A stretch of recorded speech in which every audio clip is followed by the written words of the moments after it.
The first time Violet Kane saw her, she was on her knees in the barn with her forehead pressed against the flank of a milk cow, her small hands working rhythmically in the pre-dawn darkness of a Wyoming summer morning in 1878. He had been passing through Yosemite, a town nestled in the shadow of the Wind River Range, carrying pelts from his winter trap lines to sell before heading back into the high country where he belonged. The wilderness had been his home for the past 8 years, ever since he left his family's ranch at 18 to make his own way in the untamed mountains.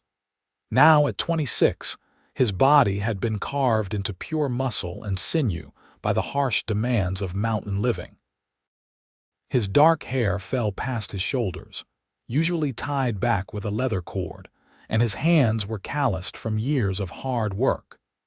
He stood well over 6 feet, with broad shoulders that strained the seams of his buckskin shirt and arms thick as fence posts. Most people in town gave him a wide berth, intimidated by his size and the wild look in his gray eyes that suggested he was more comfortable among the peaks than among civilized folk. That morning, he had woken in the boarding house before the sun, restless as always when trapped within 4 walls. He had wandered toward the edge of town, drawn by some instinct he could not name, and heard the soft lowing of cattle from a barn behind a modest homestead. Through the open door, lamplight spilled out in a golden rectangle, and he caught sight of her. She could not have been more than 20, with auburn hair pulled back in a simple braid, and a face that held a bone-deep exhaustion even in the gentle glow of the lantern hanging on a post. Her dress was faded calico, patched at the elbows, and her boots were worn nearly through at the toes. She worked with practiced efficiency, but he could see the tremor in her shoulders, the way she had to stop and flex her fingers before moving to the next cow. Violet Kane was not a man given to sentiment or foolish impulses, but something about the sight of her laboring alone in the darkness pulled at him. He watched for a moment longer, then stepped into the barn. She heard his boots on the wooden floor and jerked upright, eyes wide with alarm. Her hand flew to the pitchfork leaning against the nearest post. "Easy," he said, raising his hand slowly. His voice was rough from disuse, deeper than most men's. "Did not mean to startle you." She clutched the pitchfork anyway, her knuckles white around the handle. Up close, he could see she was even prettier than he had first thought, with eyes the color of spring grass and a spattering of freckles across her nose.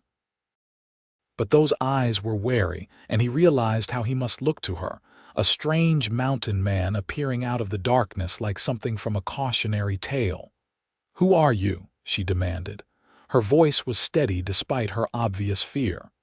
"What do you want?" "Name is Violet Kane." "I am staying at the boarding house, just passing through to sell my pelts. Heard your cows and saw the light. Thought maybe you could use some help." She studied him for a long moment, her gaze traveling from his weathered face down to his massive frame and back up again. He stood still, letting her look, letting her decide. "Why would you want to help me?" she asked finally, suspicion clear in her tone. He shrugged, the movement making his shoulders shift under his shirt. "Seemed like you might need it, that is all." She hesitated, then slowly lowered the pitchfork. "Aurora Pritchard," she said. "This is my family's place. Well, my place now, I suppose." There was a story in those words, one colored by grief, but Violet did not press. He simply nodded and moved toward the next cow in line, a placid brown creature that regarded him with mild interest. "You know how to milk?" Aurora asked, doubt creeping into her voice. "Grew up on a ranch before I took to the mountains," he replied. He grabbed a stool and bucket and settled beside the cow with an ease that seemed impossible for a man his size. Within moments, he had established a rhythm, the milk hitting the bucket in steady streams. Aurora watched him for a beat longer, then returned to her own work. They labored in silence as the world outside slowly lightened from black to deep blue to the soft pink of early dawn. The barn filled with the homey sounds of milk streaming into buckets, cows shifting their weight, and the occasional swish of a tail. Violet found himself stealing glances at her as they worked. She moved with a quiet competence, talking softly to each cow, running her hand along their flanks. Despite her evident exhaustion, there was a gentleness in her that made something in his chest tighten. When they finished, the sun was just cresting the horizon, painting the sky in shades of orange and gold. Aurora straightened with a wince, pressing her hand to the small of her back. She looked at him with something between gratitude and confusion. "Thank you," she said. "I usually do not finish until well past sunrise. You saved me at least an hour." Violet picked up two of the heavy milk cans as though they weighed nothing. "Where do these go?" "The spring house, just around back." "But you do not have to," he was already walking, and after a moment she followed with the remaining cans. The spring house was a small stone structure built over a cold stream that ran through the property. Inside, it was cool and dim, with shelves lined with crocks of butter and cream. As they set down the cans, Aurora looked at him directly for the first time, really looked at him. "Why did you help me?" she asked again, quieter this time. Violet met her eyes, and for a moment he forgot every word he had ever known. This close, he could see the flecks of gold in her green eyes, could smell the faint scent of lavender that clung to her despite the barn work. "Seemed like the right thing to do," he said finally. She nodded slowly, still watching him with those searching eyes. "Will you be leaving town soon?" He had planned to leave that very day. The mountains were calling him back, as they always did. But looking at her now, at the hope and loneliness warring in her expression, he found himself saying, "Maybe I will stay a few more days. Got some business to finish up." A small smile touched her lips, the first he had seen from her. It transformed her face, chasing away the weariness and revealing the beauty beneath. "Well, if you are in town tomorrow morning and find yourself awake early, you would be welcome to help again, if you want." "I will think on it," he said, though they both knew he had already decided. He left her there at the spring house and made his way back to the boarding house, his mind churning. Violet Kane had spent 8 years deliberately avoiding entanglements, keeping himself free and unbound as the wind that howled through the mountain passes. He had told himself he preferred solitude, that the company of men and especially women was a complication he did not need. But that morning, as he lay on his narrow bed listening to the town wake around him, all he could think about was the curve of Aurora's cheek in the lamplight and the way her hands had moved so gently over the cows. The next morning, he woke even before the false dawn and made his way to her barn. Aurora was already there, but when she saw him, that small smile appeared again, warming him more than any fire ever had. "You came," she said, and there was surprise and pleasure in her voice. "Told you I might," he replied, picking up a stool. They fell into an easy rhythm, working side by side as the darkness gave way to light.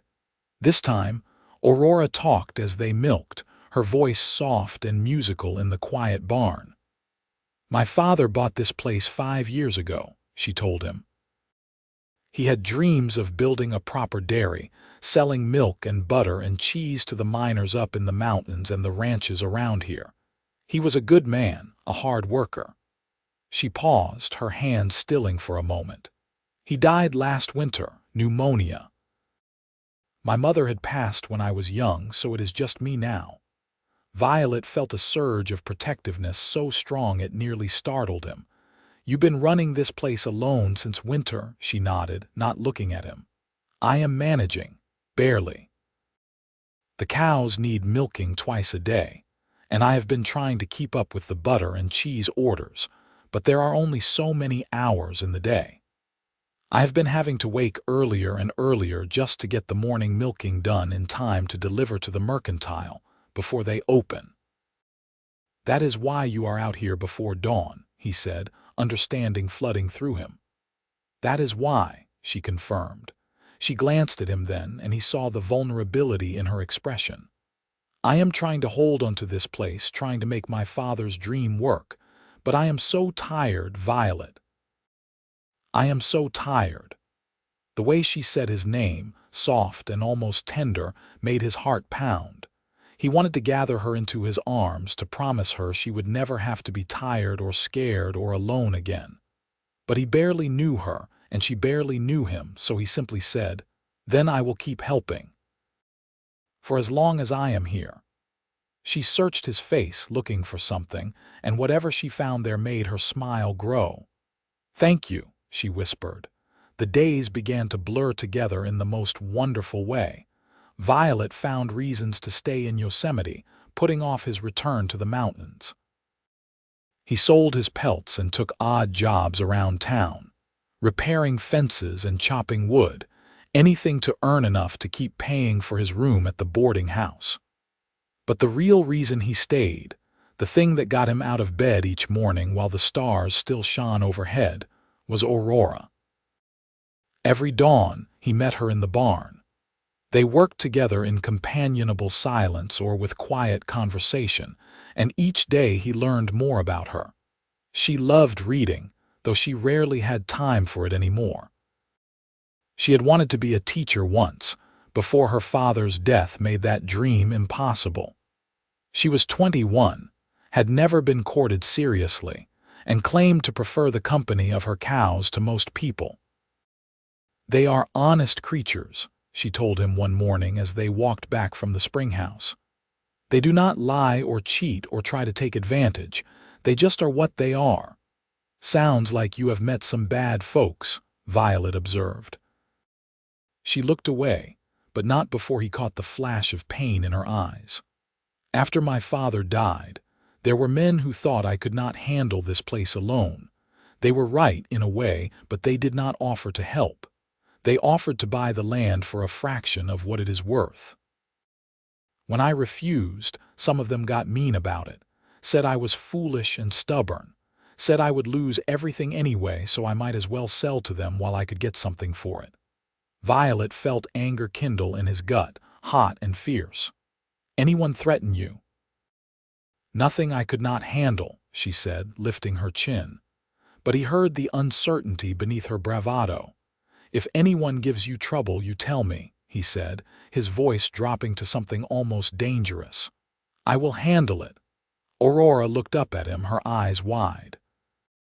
He realized how close they were standing, close enough that he could count her freckles, close enough to see the pulse fluttering at the base of her throat. The air between them felt charged, like the moment before lightning strikes. "Why are you being so kind to me?" she asked softly. "You do not know me. You do not owe me anything."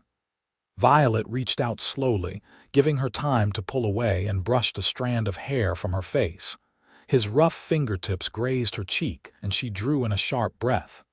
"Maybe I am starting to want to know you," he said.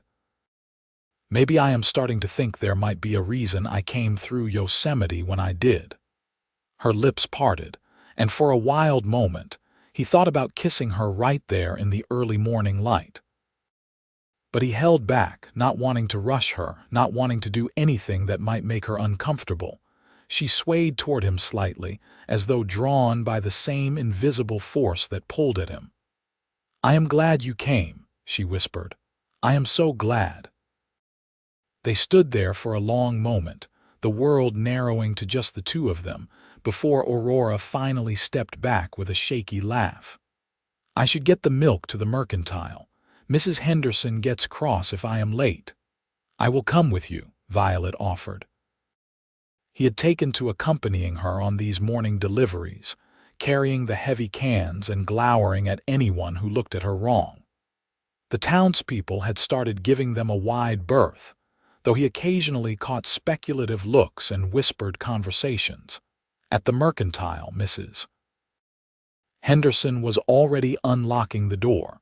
She was a plump woman in her 50s with shrewd eyes and a no-nonsense manner. When she saw them approaching together as they had for the past week, her eyebrows rose.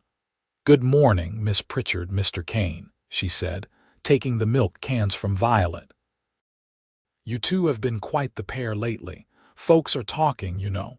Aurora's cheeks flushed pink. "Mr. Kane has been kind enough to help me with the morning milking. That is all." "Hum," Mrs. Henderson said, but there was a knowing smile on her face. She counted out coins into Aurora's hand. "Your butter sold well this week. And your cheese. You are doing fine work, dear. Your father would be proud." The praise made Aurora's face light up, and Violet felt that now familiar tightness in his chest. He wanted to be the one to put that expression on her face every day. He wanted to take away all her worries and see her smile without the shadow of exhaustion behind it. As they walked back to her homestead, Aurora was quiet, the coins clutched in her hand. "Finally," she said, "it is not enough. The money. I can barely keep up with the feed costs and the property taxes. I have been trying to increase production, but I am already at my limit. I cannot milk the cows any faster, cannot churn butter any quicker. There are only so many hours in a day." Violet had been thinking about this very problem for days now. What if you had help, real help, not just in the mornings? She looked at him, confusion and hope warring in her expression. "I cannot afford to hire anyone. I can barely afford to feed myself." "What if the help did not need paying right away?" he asked carefully. "What if someone worked for room and board, maybe a small share of the profits once the business grows?" Aurora stopped walking, turning to face him fully. "Violet, what are you saying?" He took a deep breath, about to make an offer that would change everything. "I am saying I could stay, not just for a few more days. I could stay and help you run this place properly. I know ranching, no animals. Together we could make your father's dream work." Her eyes searched his face. "But what about the mountains? You said you had been living up there for 8 years. I thought that was your life." "It was," he admitted. "But maybe I am ready for something different. Maybe I am ready to put down roots somewhere." With someone, he wanted to add but did not quite dare. Aurora's expression softened into something that made his heart race. "You would really do that? Give up the mountains to help me?" "I would," he said simply. "If you want me to." She bit her lip, clearly thinking hard. He could see the hesitation, the fear of trusting someone, of letting someone in. But he could also see the longing, the desperate hope that maybe she did not have to do this alone anymore. "I want you to," she said finally, her voice barely above a whisper. "I want you to stay. But Violet, I need you to understand something. I cannot pay you, not right now, and there is no guarantee this will work. We might lose everything anyway." "Then we lose it together," he said. "But I do not think we will. I think we can make this work." She smiled then, a real smile that reached her eyes and made them shine. "Then yes, yes, please stay." The relief and joy that flooded through him was so intense it was almost painful. He had not realized until that moment how much he had been hoping she would say yes, how much the thought of leaving her had been tearing at him. They walked the rest of the way back to her homestead in comfortable silence, but now it felt different. Now it felt like they were walking toward something together, a shared future full of possibility. That afternoon, Violet retrieved his few belongings from the boarding house and moved them into the small barn loft that would serve as his quarters. It was not much, just a space with a cot and a trunk for his things, but it was more than he had ever had in the mountains, and it was here, close to Aurora. They established a new routine quickly. Violet took on the heavier work, repairing fences, mucking out stalls, hauling water. Aurora managed the milking with his help morning and evening, and spent her days making butter and cheese. They worked together in the garden, weeding and watering the vegetables that provided much of their food. In the evenings, after the work was done and they had eaten a simple supper, they would sit on Aurora's porch and talk. These were Violet's favorite moments, when the world grew quiet and it was just the two of them under the vast Wyoming sky. Aurora would tell him stories about her childhood, about her father's dreams and her mother's gentle ways. Violet, who had never been much for talking about himself, found himself sharing things he had never told anyone, about his own family and why he had left, about the loneliness that sometimes gripped him in the mountains despite his love for the wild places. "You miss it?" Aurora asked one evening. "The mountains," Violet considered the question, gazing out at the darkening landscape. "Sometimes," he admitted, "but not as much as I thought I would. Turns out there are things here worth staying for." He turned to look at her as he said it, and she met his eyes. The air between them felt heavy with unspoken words, with the feelings that had been growing stronger every day. "Violet," she said softly, "I need to tell you something." His heart began to pound. "What is it?" She took a deep breath as though steeling herself. "I am falling in love with you. Maybe I have been since that first morning when you appeared out of nowhere like an answered prayer. I know it has only been a few weeks, and I know this is probably foolish, but I cannot keep pretending I do not feel this way. You have changed everything for me. Not just by helping with the work, but by being here, by caring. I feel less alone than I have felt since my father died. I feel like maybe everything is going to be all right." Violet's breath caught. For a long moment he could not speak, overwhelmed by the rush of emotion her words stirred up.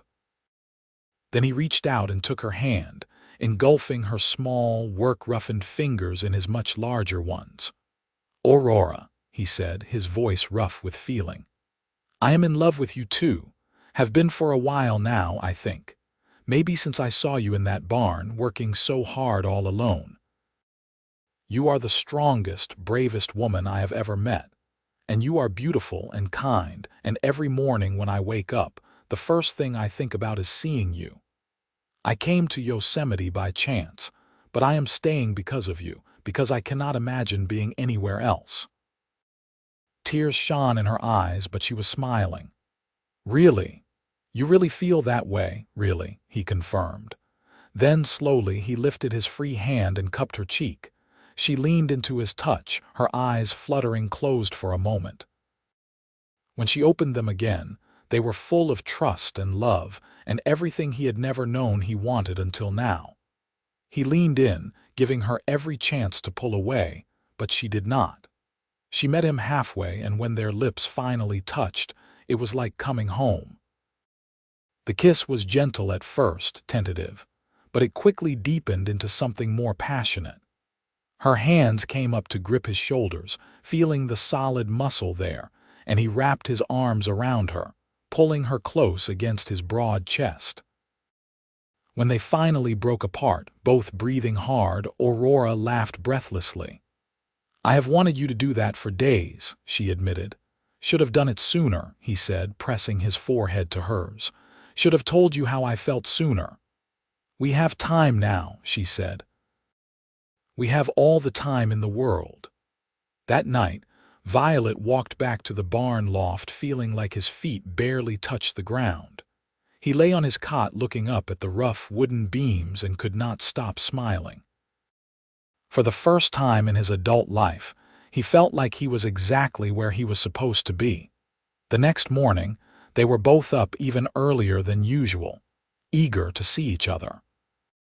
When Violet entered the barn, Aurora was already there, but instead of starting work immediately, she walked straight to him and rose up on her toes to kiss him good morning. He gathered her into his arms, marveling at how perfectly she fit against him despite their size difference. "Good morning," she murmured against his lips. "Best morning of my life," he replied, making her laugh. They worked with an easy joy that day, stealing kisses between tasks, hands brushing whenever they passed each other. The cows seemed to sense the change in atmosphere and were particularly placid, as though approving of this new development. Over the following weeks, their love continued to deepen and grow. Violet found himself thinking about the future in ways he never had before. He wanted to build a life with Aurora, wanted to see her dairy thrive, wanted to wake up beside her every morning for the rest of his life. One evening, he rode into town and visited the small office of Chester Montgomery, the only lawyer in Yosemite. Montgomery was a thin man with spectacles and ink-stained fingers, but he was honest and well-respected. "Mr. Kane," Montgomery said, gesturing to a chair. "What can I do for you?" Violet settled into the chair, which creaked under his weight. "I want to know about the Pritchard place." "About Aurora's situation with the property taxes and debts." Montgomery's expression grew serious. He pulled out a file and flipped through some papers. "Miss Pritchard is in a difficult position, I am afraid. The property taxes are due in 3 months, and from what I understand, she barely has enough to cover them. She is behind on some other debts as well, money her father borrowed to buy equipment. If she cannot pay, the bank could foreclose." Violet felt anger and determination surge through him. "How much does she need?" Montgomery named a figure that made Violet wince. It was substantial, more than Aurora could possibly earn from milk and butter in 3 months. "However," Montgomery continued, "if she could show the bank that the business is growing, that she has help and the operation is becoming more profitable, they might be willing to extend the loan period. Banks do not actually want to foreclose if they can avoid it. Bad for business." Violet leaned forward. What if she had a partner, someone who could invest some money into the operation and help run it? Montgomery studied him over his spectacles. "Are you proposing a business partnership with Miss Pritchard?" "Something like that," Violet said carefully. Montgomery nodded slowly. "That could work. If you are willing to put your name on the loans as well, share the debt, it would show the bank you are serious about making the operation succeed. I could draw up papers for a partnership agreement if that is what you want." "It is," Violet said. "But I want to talk to Aurora first. I will not do anything behind her back." He left the lawyer's office and headed back to the homestead, his mind churning. He had some money saved from his year's trapping, enough to make a difference if used wisely. But more than that, he had skills and strength, and the determination to make Aurora's dairy the success her father had dreamed of. When he arrived back at the homestead, he found Aurora in the springhouse, working on a batch of cheese. She looked up when she heard him enter, her face lighting up with a smile that never failed to make his heart skip. "You are back," she said, wiping her hands on her apron.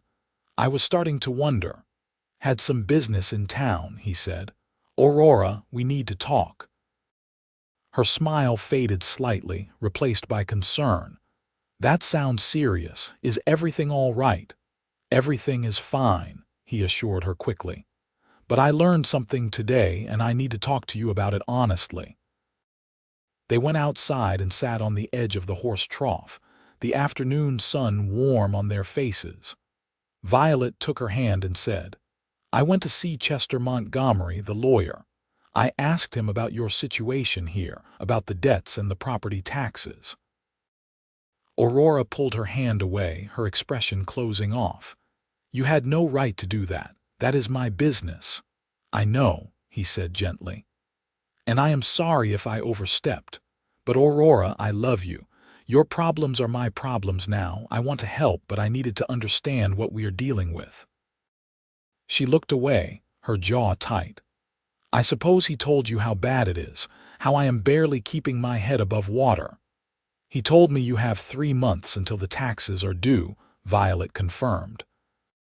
"He also told me that if we can show the bank the business is growing, if we have a solid plan and someone to share the burden, they might be willing to work with us." Aurora turned back to him, hope and fear warring in her expression. What are you saying? I am saying I want to be your partner. Not just in helping with the work, but officially. I have money saved, enough to pay the taxes and buy some more cows. We could expand the herd, increase production. Montgomery said he could draw up a partnership agreement that would show the bank we are serious. She stared at him. Violet, that is your money. You earned it. Why would you risk it on my failing dairy? It is not failing, he said firmly. It has been struggling because you have been doing it alone. But you are not alone anymore, and this is not just your dairy, not anymore. It is ours. I want to build something with you, Aurora. I want to build a future. Tears welled up in her eyes. You would do that for me, risk everything you have worked for. I would do it with you, he corrected. And it is not a risk. I believe in this place. I believe in you, in us. She threw her arms around his neck, holding him tight. He wrapped his arms around her waist, lifting her slightly off the ground. Against his shoulder, he heard her whisper, I love you so much. I do not know what I did to deserve you, but I love you. You do not have to deserve love, he said into her hair. You just have to accept it. They went back to Montgomery's office together the next day and signed the partnership papers. Violet put his savings toward paying down the most pressing debts and covering the property taxes. With that immediate crisis averted, they could focus on growing the business. Violet used some of the remaining money to buy 4 more cows, carefully selected for their milk production. The expanded herd meant more work, but it also meant significantly more milk to sell. Aurora began making more cheese and butter, and Violet built a small cart that he could load up and drive around to the ranches and mining camps in the area, selling directly to customers. The people of Yosemite watched this transformation with interest. Some were skeptical that Aurora and the mountain man could make it work. Others were supportive, placing orders and spreading word about the quality of their products. Mrs. Henderson at the Mercantile became one of their biggest advocates, always making sure their butter and cheese were prominently displayed. As summer wore on into fall, the dairy began to truly thrive. They were making enough money to not just survive, but to save a little. Aurora's face lost that perpetual look of exhaustion and worry. She laughed more, smiled more. Sometimes Violet would catch her singing as she worked, and the sound filled him with a contentment he had never known existed. They were so caught up in their work and their growing love that they almost did not notice when trouble came calling. It was a crisp October morning when 3 men rode up to the homestead. Violet was in the barn when he heard the horses, and something about the sound made him tense. He grabbed the rifle he kept near the door and stepped outside. The men were dismounting in front of the house. One of them, tall and lean with a cruel mouth, was already pounding on Aurora's door. The other 2 flanked him, hands resting on their gun belts. Aurora Pritchard, the tall man called out, "We need to talk to you." Aurora opened the door and Violet saw her face go pale. "Mr. Harding," she said, her voice tight, "what do you want?" "Now, that is not very friendly," Harding said with a smile that did not reach his eyes. "Especially considering I am here with a business proposition."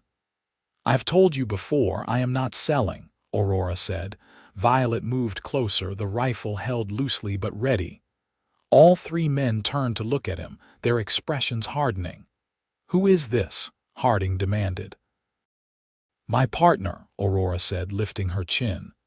"Violet Kane, and you are trespassing on our property." Harding's eyes narrowed. "Your partner. I heard you had taken up with some mountain savage. Guess the rumors were true." Violet felt anger kindle in his gut, but he kept his voice level. "You heard the lady. She is not selling. Time for you to leave." One of the other men, a stocky fellow with a scar across his cheek, spat on the ground. "You cannot talk to Mr. Harding like that. He is an important man." "Do not care how important he is," Violet said flatly. "You are on our land and you were not invited. Leave." Harding's expression turned ugly. "Listen here, you ignorant mountain trash. Miss Pritchard and I were having a conversation before you came along and filled her head with foolish ideas. This land should be mine. I made her father a fair offer before he died, and she should have taken it." "My father turned you down because he knew you would cheat him," Aurora said, her voice shaking with anger. "And I am turning you down too. This land is not for sale, not now, not ever." Harding took a step toward her, and Violet moved faster than seemed possible for a man his size. Suddenly, he was between Harding and Aurora, the rifle now held in a decidedly threatening manner. "You do not want to do this," Violet said, his voice dropping to something dangerous. "You do not want to test me." For a long moment, the tension was thick enough to cut. Harding and his men were all armed, and Violet knew that if shooting started, someone was likely to get killed. But he also knew with absolute certainty that he would die before he let anyone hurt Aurora. Harding must have seen that certainty in his eyes because he took a step back, holding up his hands. All right. No need for violence, but you two are making a mistake. That offer would not be on the table forever. When this little dairy operation of yours fails, and it will, do not come crying to me." "We will not," Aurora said coldly. Harding and his men mounted up and rode away, but not before the scarred man turned back and said, "You have not heard the last of this." When they were gone, Aurora sagged against the doorframe. Violet caught her, pulling her into his arms. She was trembling. "I am sorry," she said. "I should have told you about Harding before. He has been trying to buy this land for years. He owns several properties in the area and wants to consolidate them into one big ranch. My father's land is right in the middle of what he wants." "He will not get it," Violet said firmly. "I will not let him hurt you or take what is yours." "Ours," she corrected, looking up at him. "What is ours?" He kissed her forehead, then her cheeks, then finally her lips. "Ours," he agreed, "and we will protect it, together." But Harding's visit had shaken them both. That night, lying in his cot in the barn loft, Violet thought about the future and what it might hold. He loved Aurora more than he had thought it possible to love anyone. The idea of something happening to her filled him with a cold dread that was worse than anything he had ever faced in the mountains. He made a decision then. The next day, he would ride into town and do what he should have done weeks ago. The following morning, after the milking was done, he told Aurora he needed to go into Yosemite for supplies. She kissed him goodbye without suspecting his true purpose. In town, he went first to the general store and bought a small box he had been eyeing for a while. Then he visited Chester Montgomery again. "Mr. Kane," the lawyer said, "good to see you. How is the dairy doing?" "Well," Violet said, "very well, but I am here about something else." "Something personal." He explained what he wanted, and Montgomery smiled. "I can have that ready for you by tomorrow." Violet's next stop was the small church at the edge of town. Reverend Thomas was a young man, recently arrived from Boston, still enthusiastic about his calling.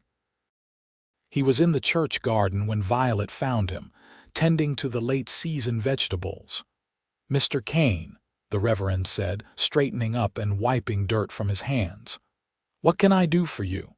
"I want to marry Aurora Pritchard," Violet said without preamble. "And I want you to perform the ceremony." Reverend Thomas's face broke into a wide smile. "Well, that is wonderful news.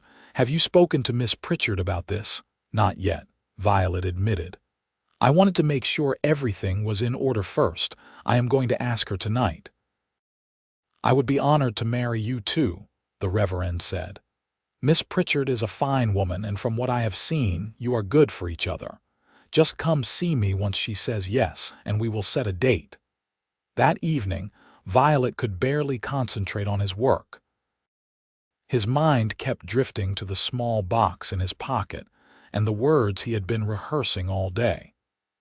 When the evening milking was finally done, and they had eaten their simple supper, he suggested they take a walk. Aurora agreed readily, slipping her hand into his as they strolled away from the house. The October night was cool and clear, with stars beginning to appear in the darkening sky. They walked to a small rise that overlooked the valley, where they could see the lights of Yosemite twinkling in the distance. "It is beautiful here," Aurora said softly. "Sometimes I forget to just stop and look at it." "It is," Violet agreed, though he was looking at her, not the view. She turned to him, and something in his expression made her tilt her head. "Violet, is something wrong?" "Nothing is wrong," he said. His heart was pounding so hard he was sure she must be able to hear it. "Everything is right. More right than it has ever been in my life. And that is because of you." He took both her hands in his, marveling as always at how small and delicate they were compared to his own. "Aurora, I came to Yosemite planning to stay one night. I was just passing through, heading back to the mountains like I had done every year for the past 8 years. But then I saw you in that barn, working so hard, and something in me just knew. I knew that I had been wandering all this time, waiting to find you, waiting to find home." Tears were already forming in her eyes. "Violet." He pulled the small box from his pocket and dropped to one knee. Aurora gasped, her hands flying to her mouth. "I do not have much to offer you except myself," Violet continued. "I am rough around the edges, probably always will be, but I love you with everything I am. I want to spend the rest of my life waking up early to help you milk cows, building this dairy into something amazing, and coming home to you every night. Aurora Pritchard, will you marry me?" He opened the box to reveal a simple gold band with a small emerald set in it. He had chosen the emerald because it reminded him of her eyes. Aurora was crying now, tears streaming down her face. "Yes," she said, her voice choked with emotion. "Yes, yes, yes." Violet stood and swept her into his arms, lifting her off her feet and spinning her around. She laughed through her tears, holding onto his shoulders. When he set her down, he slid the ring onto her finger. It fit perfectly. "I love you," she said, framing his face with her hands. "I love you so much, Violet Kane. I cannot wait to be your wife." He kissed her then, pouring all his love and devotion into it. The world fell away until there was nothing but the two of them under the vast Wyoming sky, two people who had found each other against all odds. They set the wedding date for 3 weeks later, wanting to give Aurora time to make a dress and prepare. Word spread quickly through Yosemite, and the reaction was almost entirely positive. Most people had come to admire the hard work and dedication that Violet and Aurora showed. They had proven themselves as honest, reliable business people, and the community was happy to see them taking the next step. Mrs. Henderson insisted on hosting a small party at the Mercantile after the ceremony. "You two have become part of this town," she said firmly, "and we take care of our own." The 3 weeks seemed to fly by. They were busy preparing for the wedding and keeping up with the dairy, but they were also deliriously happy. Violet caught himself whistling as he worked, something he could not remember doing since he was a boy. Aurora seemed to glow from within, her joy radiating out and touching everything around her. The night before the wedding, Violet stayed in the barn loft as usual, but sleep eluded him. He kept thinking about the next day, about how his entire life was about to change. He was not nervous exactly, but he was filled with an anticipation so intense it was almost painful. Finally, he gave up on sleep and went outside. The November night was cold, with frost forming on the grass. He walked to the pasture fence and looked out at the cows, barely visible in the darkness. 8 years ago, he had left his family's ranch swearing he would never be tied down to animals and land again. He had thought freedom meant being alone in the mountains, answerable to no one, responsible for nothing but his own survival. But now he understood that true freedom was not being alone. It was choosing to be with someone, to build something together, to commit yourself to another person's happiness as much as your own. Aurora had not trapped him. She had freed him from the loneliness he had not even fully acknowledged. The barn door creaked open behind him, and he turned to find Aurora walking toward him, wrapped in a shawl. Her hair was loose around her shoulders, and she looked like something from a dream.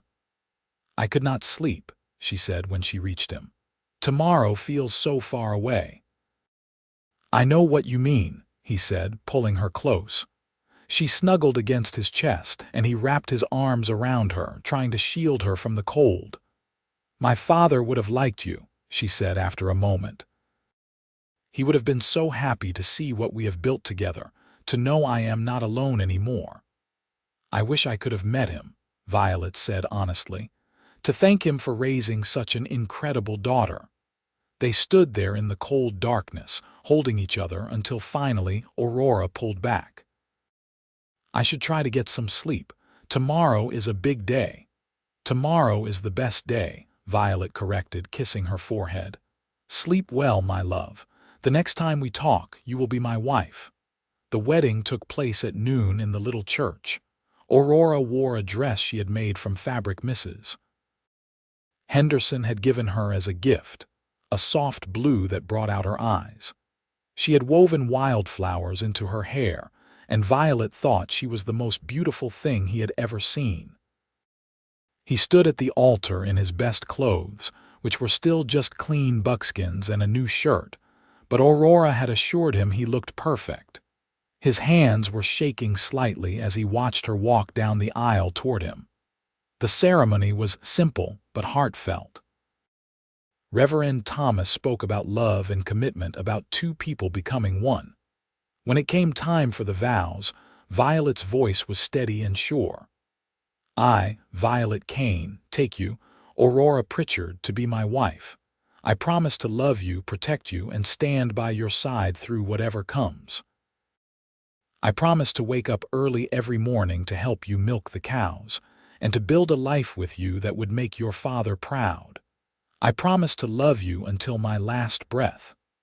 Aurora's voice was thick with tears as she made her own vows. "I, Aurora Pritchard, take you, Violet Kane, to be my husband. I promise to love you, support you, and be your partner in all things. I promise to never take for granted the gift of your presence in my life. I promise to build a home with you filled with love and laughter. I promise to love you forever." When Reverend Thomas pronounced them husband and wife and told Violet he could kiss his bride, Violet gathered Aurora into his arms and kissed her with all the love in his heart. The small gathering of townspeople erupted into applause and cheers. The party at the Mercantile was warm and joyful. People brought food to share, and someone produced a fiddle and began playing lively tunes. Violet, who had never been much for dancing, found himself swept onto the makeshift dance floor by his new wife. She laughed as he tried to follow the steps, his large frame moving with surprising grace. "You are a good dancer," she said, surprised. "My mother insisted all her children learn," he admitted. "Said it was a necessary social skill. I fought her on it at the time, but I am glad she won." They danced and ate and accepted congratulations from what felt like half the town. Even people who had been skeptical of their partnership came to wish them well. It was, Violet thought, a perfect day. As the sun began to set, they finally made their way back to the homestead. Violet had moved his few belongings from the barn loft into Aurora's house, their house now. It felt strange and wonderful to walk through the door knowing he belonged there, knowing he would be sleeping beside Aurora every night from now on. That night, as they lay together in the darkness, Aurora traced patterns on Violet's chest with her fingertips. "Are you happy?" she asked softly. "Happier than I ever thought possible," he replied honestly. You have given me everything I did not know I needed. A home, a purpose, a future. You have given me yourself, and that is the greatest gift of all." She tilted her face up to kiss him. "You saved me, you know. When you walked into that barn that first morning, I was at the end of my rope. I do not know how much longer I could have kept going alone. You saved me, and then you gave me something to believe in again." "We saved each other," Violet said, pulling her closer. "And we will keep saving each other every day for the rest of our lives." Winter came to Wyoming with a vengeance, bringing heavy snows and bitter cold. But the Kane homestead was warm and secure. Violet had spent the fall months preparing, reinforcing the barn, stocking up on feed and supplies. The cows were snug in their stalls, and he and Aurora were snug in their home. The morning milking became even more of a refuge during those dark winter months. The barn was warm from the animals' body heat, and the familiar routine was comforting. They worked together seamlessly now, anticipating each other's movements, sometimes going entire sessions without speaking because words were not necessary. Business slowed somewhat in winter, as it always did, but they had saved enough from the busy fall months to get through comfortably. They spent the long evenings by the fire, with Aurora teaching Violet to read better and Violet teaching Aurora some of the skills he had learned in the mountains: how to read weather signs, how to prepare pelts. One February evening, as they sat together with Aurora curled against Violet's side, she said, "I have been thinking about something." "What is that?" he asked, playing with a strand of her hair. "About expanding. Not just more cows, but maybe some chickens. We could sell eggs along with the milk and butter, and I have been thinking about getting a pig or two. We could make bacon and ham to sell." Violet considered this. "It would be more work." "It would," she agreed, "but I think we could handle it. And it would give us more income streams, make us less dependent on just the dairy. What do you think?" "I think you are brilliant," he said, kissing the top of her head. "Let us do it. Come spring, we will get chickens and pigs." She twisted around to look up at him, her eyes shining. "Really? Really? This is your vision, Aurora. I am just here to help make it happen." "Our vision," she corrected. "This is ours now, remember." He smiled and kissed her, a slow, deep kiss that made them both forget about chickens and pigs and everything else except each other. Spring arrived late that year, but when it finally came, it brought with it a sense of renewal and possibility. True to their plan, they bought a dozen chickens and built a coop for them. The hens began laying almost immediately, and Aurora was delighted. She also convinced Violet to get 2 young pigs, which they housed in a pen behind the barn. The extra work was significant, but they had settled into such an efficient routine that they managed. The chickens provided not just eggs but also entertainment, with their constant clucking and pecking, and the way they followed Aurora around the yard like she was their mother hen. One morning in May, as they were finishing up the milking, Aurora suddenly pressed her hand to her stomach with a strange expression on her face. "Are you all right?" Violet asked immediately, moving to her side.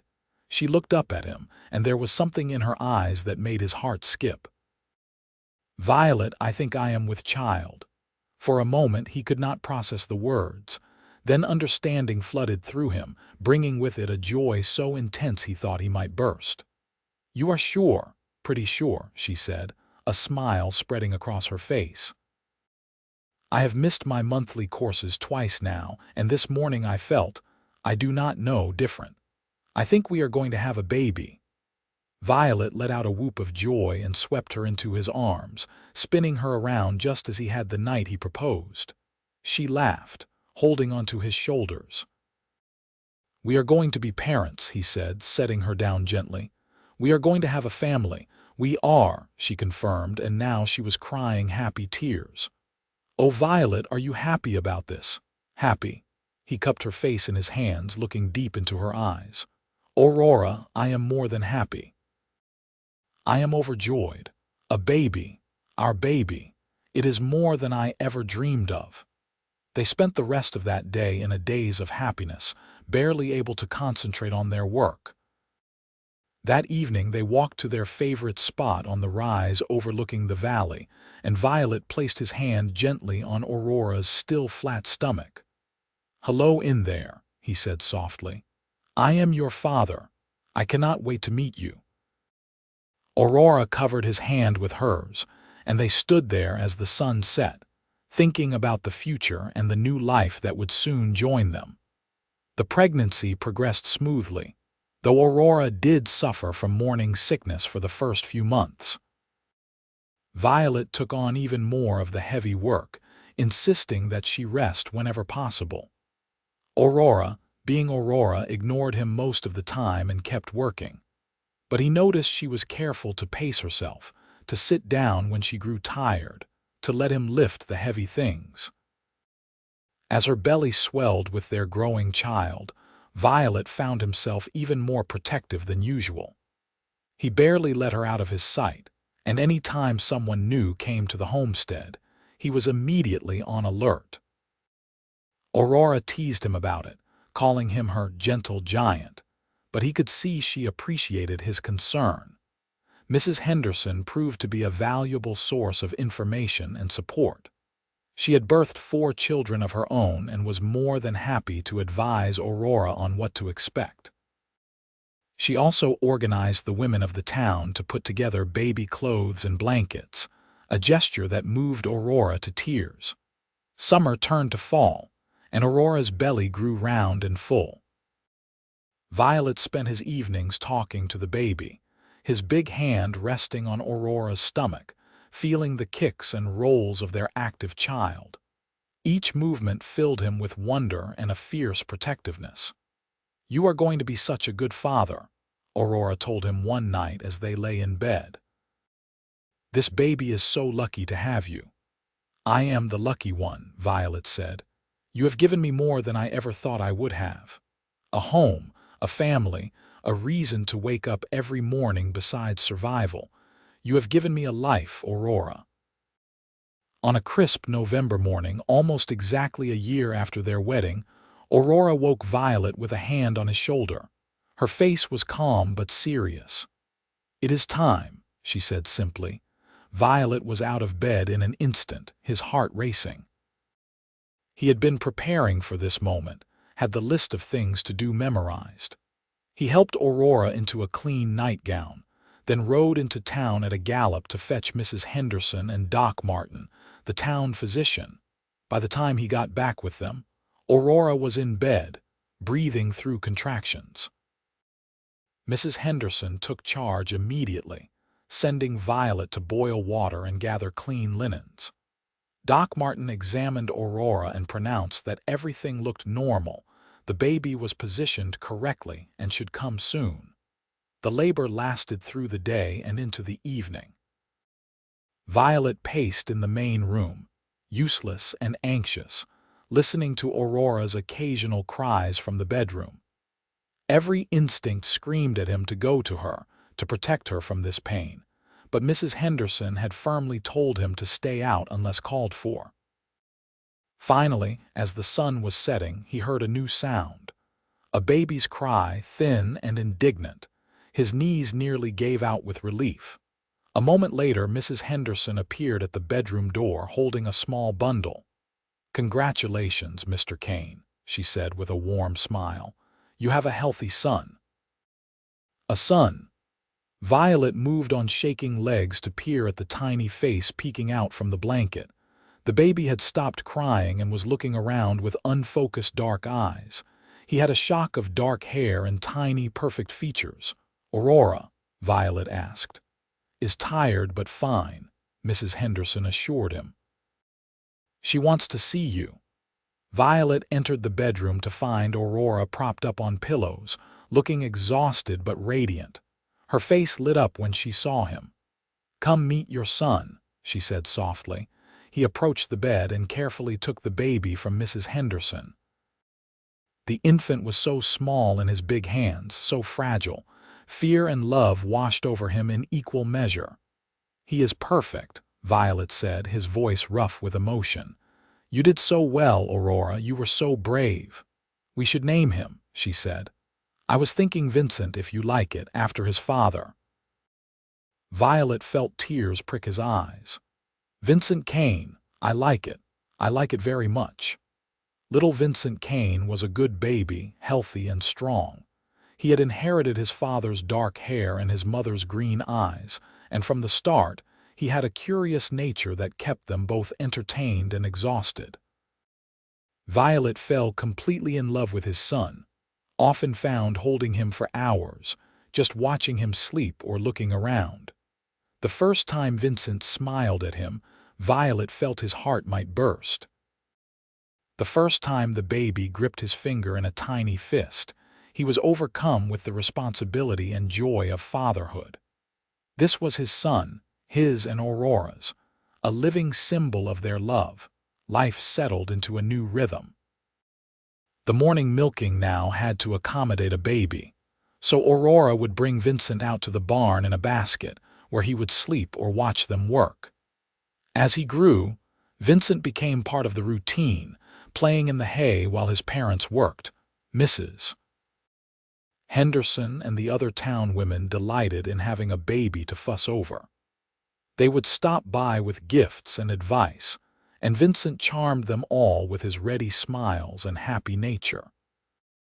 When Vincent was 6 months old, Violet and Aurora were sitting on the porch one evening, watching their son crawl around on a blanket when Aurora said, "I have been thinking about something." "What is that?" Violet asked, reaching out to stop Vincent from crawling off the edge of the blanket. "I am pregnant again," she said, and there was a mix of surprise and happiness in her voice. Violet looked at her, taking in the familiar glow. "Already," she laughed. I know, I did not expect it to happen so fast either, but I am certain. Are you all right with that?" "All right with it." He pulled her close, careful not to jostle Vincent. "Aurora, I would be happy to have a dozen children with you. Our house will be full of noise and chaos and love, and I cannot think of anything better." Their second child, a daughter they named Vivian, was born in late summer when Vincent was not quite a year and a half old.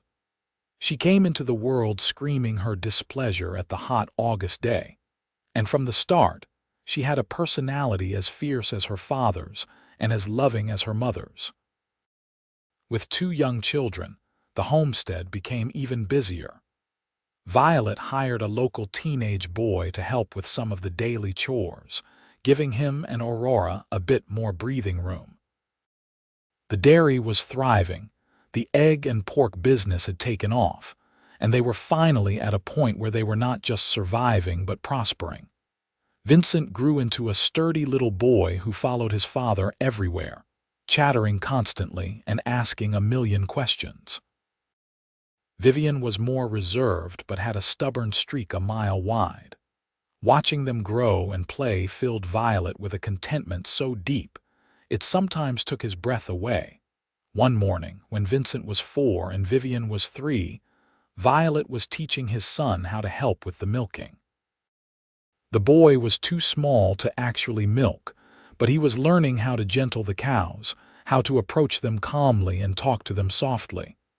"Just like that," Violet encouraged as Vincent carefully patted a cow's flank. "See how she is calm? That is because you are calm." Aurora, working on the next cow over with Vivian playing at her feet, caught his eye and smiled.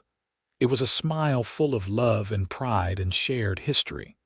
In that moment, Violet was struck by how far they had come.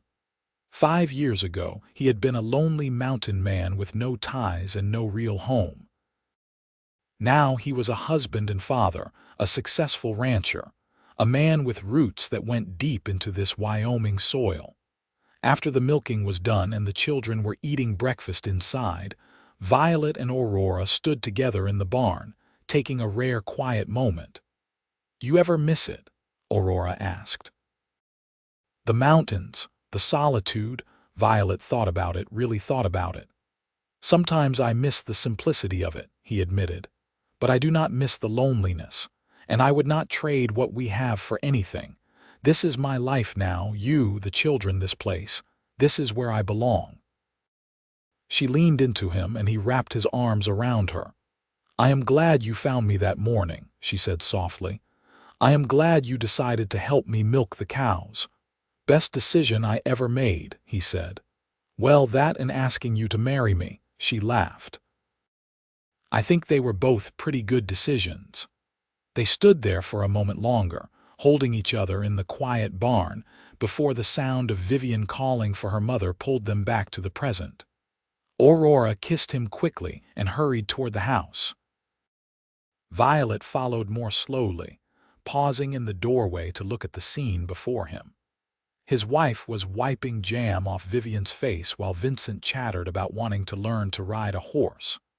The morning sun streamed through the windows, painting everything in golden light. The house smelled of coffee and fresh bread and home. This was his life now. No longer a lone mountain man, but a husband, a father, a partner. He had traded the wild freedom of the peaks for something better, something deeper. He had found love in the most unexpected place and at the most unexpected time, and it had changed everything. Years passed in a blur of work and love and family. They had 2 more children, another son they named Vernon and a daughter named Valerie. The homestead grew and prospered. They expanded the dairy operation, bought more land, and became one of the most successful small farms in the area. Vincent grew into a tall, strong young man much like his father, with a love for the outdoors and a gentle way with animals. Vivian inherited her mother's business sense and her father's determination, becoming an integral part of running the farm. Vernon was the dreamer of the family, always with his nose in a book, and Valerie was the youngest, spoiled by her older siblings but with a good heart. Through it all, Violet and Aurora remained as in love as they had been that first year. They still woke early to do the morning milking together, though now they had help from their children. They still stole moments alone when they could, still held hands as they walked through their land, still looked at each other with eyes full of love and desire and deep friendship. When they celebrated their 20th anniversary, their children threw them a party that the whole town attended. Violet stood with Aurora by his side, looking out at the crowd of friends and neighbors, at their 4 healthy children, at the thriving homestead around them, and felt a gratitude so profound it made him want to weep. That night, alone in their bedroom after everyone had left, Aurora said, "We have had a good life, have we not? The best life," Violet agreed, pulling her close. "Better than I ever imagined possible." "Do you remember that first morning?" she asked. "When you came into the barn and offered to help me milk the cows?" "I remember every detail," he said. "The way the lamplight made your hair glow, the exhaustion in your face, the way you looked at me like I might be a dream or a threat, you were not sure which." She laughed softly. "You were both, in a way. You swept into my life and changed everything. You made me believe in possibilities again, in hope, in love." "You did the same for me," he said seriously. "I was just wandering, Aurora, just existing. You gave me a reason to live, not just survive. You gave me a home and a family and a purpose. You gave me everything." They held each other in the darkness, 2 people who had found each other against all odds and built a life of meaning and love. Outside, the Wyoming wind whispered through the trees, and somewhere in the barn, a cow lowed softly. The sounds of home, the sounds of a life well lived. As the years continued to pass, Violet and Aurora grew old together. Their hair turned gray, their faces lined with age, but their love never diminished. They still woke early, though now they moved more slowly. They still did the morning milking together, though now their grown children handled most of the work. They still held hands as they sat on the porch watching the sun set over their land. Vincent took over running the dairy, bringing his own wife and children to live on the homestead. Vivian married a good man and started her own business in town, using the skills she had learned from her mother. Vernon became a teacher, fulfilling his love of books and learning. Valerie followed in her mother's footsteps, learning the art of making cheese and butter, perfecting recipes that became famous throughout the region. One autumn evening, when Violet was 65 and Aurora 60, they sat together on their porch as they had done thousands of times before. The sun was setting in brilliant shades of orange and pink, and the air was crisp with the promise of winter. "You remember what you asked me once?" Aurora said. "About whether I thought you would stay." "I remember," Violet said, squeezing her hand gently. "I never doubted you would stay after that first week," she said. "I saw it in your eyes, the way you looked at me. I knew you were mine and I was yours. I knew we would build something beautiful together." "We did," Violet agreed, looking out at the thriving homestead, at the barn where their grandson was finishing up the evening chores, at the house where their granddaughter was helping her mother prepare dinner. "We built something that will outlast us, something our children and their children will carry forward. All because you woke up early to help me milk the cows," Aurora said with a smile. "All because I saw a woman who needed help and decided to offer it," Violet corrected. "All because you were brave enough to accept that help and let me into your life." She leaned her head on his shoulder, and he wrapped his arm around her. They sat in comfortable silence as the sun dipped below the horizon, and the first stars began to appear in the darkening sky. "I love you," Aurora said softly. "I have loved you from the beginning, and I will love you until the end." "And I love you," Violet replied, "always and forever." They sat there together as night fell, two souls who had found each other in the wilderness of life and created something lasting and beautiful. Their love story had begun on a pre-dawn morning in a barn, with milk cows and exhaustion and an offer of help. It had grown into something neither of them could have imagined, a love that had sustained them through hard times and good, a partnership that had created a family and a legacy. As the years wound down, Violet and Aurora remained together, still partners, still best friends, still deeply in love. When Violet finally passed away at the age of 72, it was peacefully in his sleep, with Aurora beside him as she had been for almost half a century. She followed him just 6 months later, unable to imagine life without her mountain man, the stranger who had walked into her barn one morning and changed everything. They were buried side by side on a small hill overlooking their homestead, where they could watch over the land and family they had built together. Their children and grandchildren and great-grandchildren continued to work the land, continuing the legacy of hard work and love that Violet and Aurora had started. The dairy thrived for generations, becoming a landmark in Yosemite, Wyoming. People would tell stories about the mountain man who had helped a struggling young woman and ended up finding true love. They spoke of the partnership that had built an empire from a few cows and a lot of hard work. They remembered the love that had been evident every time Violet and Aurora looked at each other, a love that had lasted a lifetime and beyond. And every morning, as dawn broke over the Wyoming landscape, someone was in that barn milking cows, continuing the tradition that had started with a lonely mountain man and an exhausted young woman who found each other in the darkness before dawn.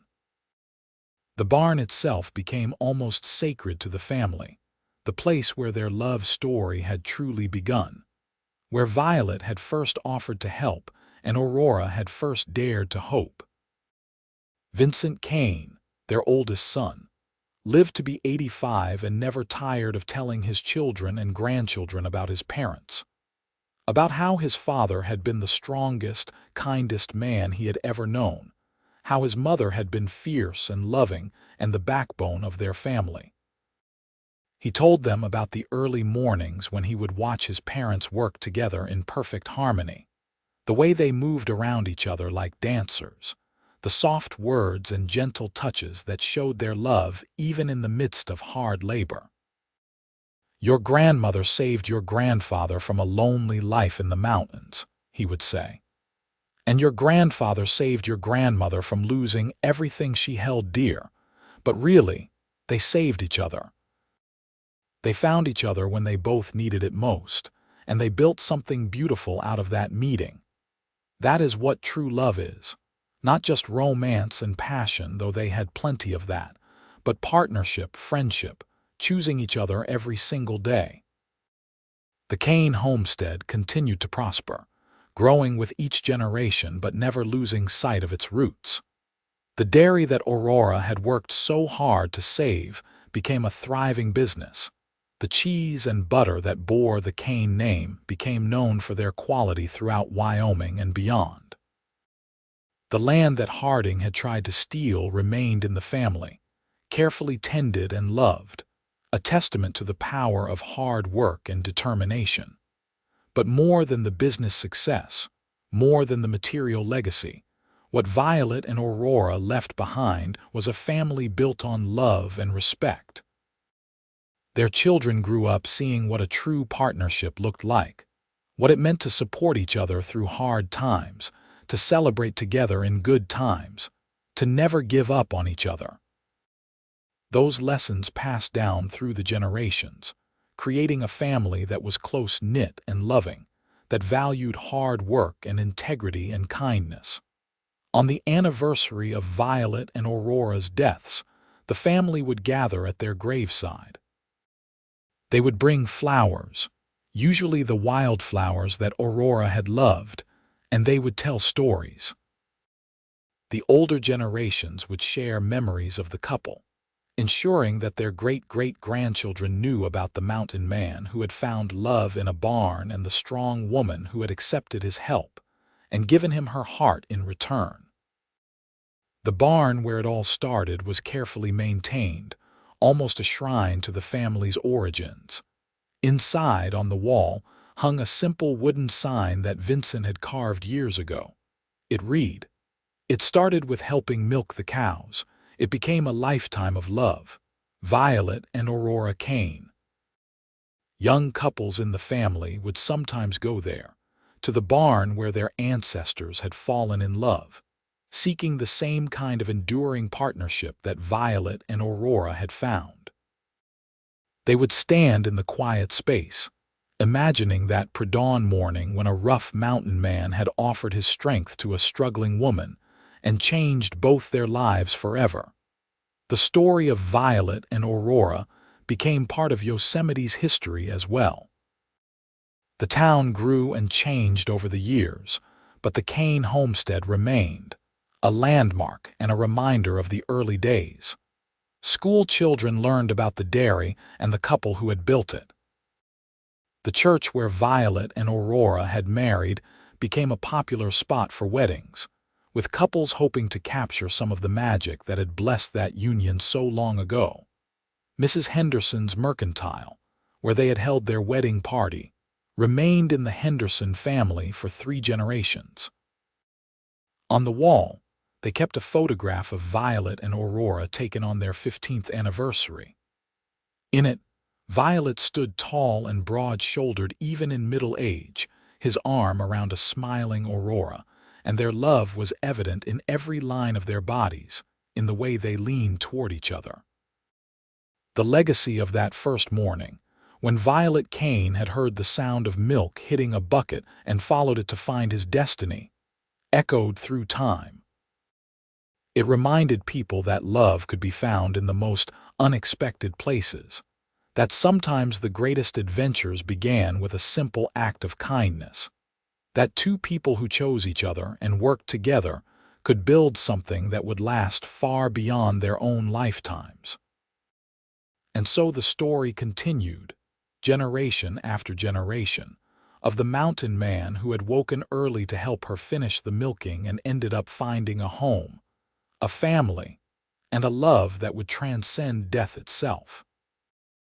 It was a story of the American West, of hard work and perseverance, of building a life from nothing with your own two hands.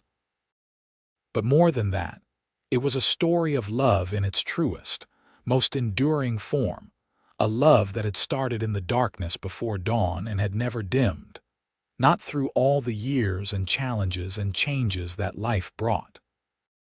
The cows still needed milking every morning, and there was always a Kane there to do it, carrying on the tradition that had brought Violet and Aurora together. And sometimes, in the quiet pre-dawn hours, those doing the milking would swear they could feel a presence, a warmth, as though Violet and Aurora were still there, still working side by side, still in love, still together as they had promised to be all those years ago. It was a happy ending, the kind that echoes through time, inspiring others and creating a legacy of love that would never die. Violet Kane had come to Yosemite as a lonely mountain man just passing through, and he had found everything he had never known he was searching for.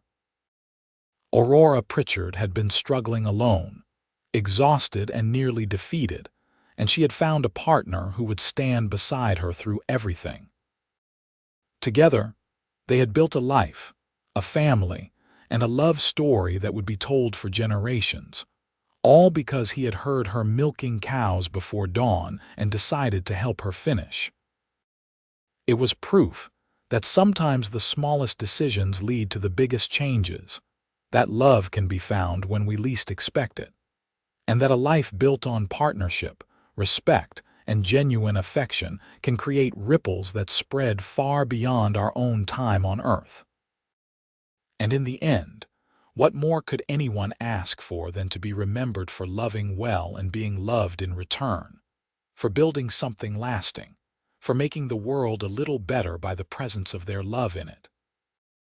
Violet and Aurora had done all of that and more, and their story would live on, a beacon of hope and proof that true love, the kind that weathers every storm and grows stronger with each passing year, is not just possible but worth every effort to find and keep.